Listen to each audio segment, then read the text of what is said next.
I'm Robert Phillips. I run a strategy consultancy called Jericho Chambers, and I've just published a book called Trust Me, PR is Dead. I'm also a visiting professor at Cass Business School in London.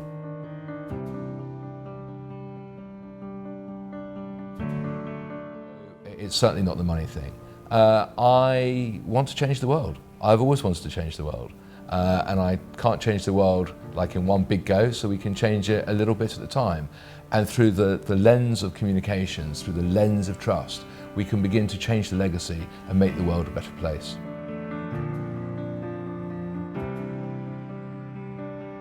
I think these models speak to an industry's obsession with geometry rather than asking the right questions.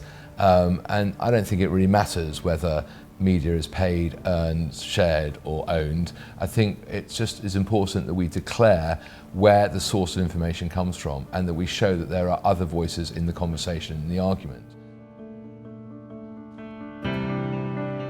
I think an awful lot of people haven't read the book. The paperback's only out today, June the 18th, and are taking issue with the title rather than the content. So I'd urge people, not because I want to increase book sales, but I'd urge people to read the book before passing comment. But at heart, Trust Me, PR is Dead is actually an optimistic piece of work.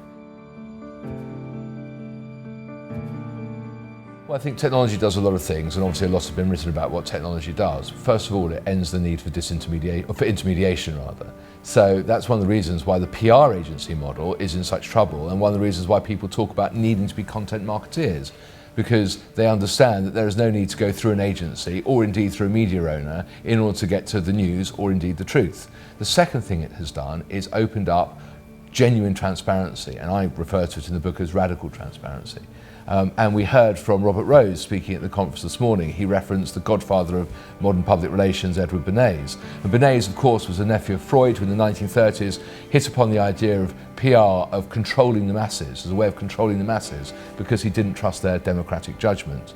And one of the points I make in the book, and again I made this morning, is that we live in the age of Edward Snowden, not Edward Bernays. Technology does give us that transparency. Whether you think Snowden is hero or villain, that is the truth of the world as it is today, and there is no escaping it. And that is why it is no longer possible to try and manage the message, craft the narrative, spin your way out of trouble. The truth will out anyway, and that's why technology allows us to push forward this agenda for radical transparency.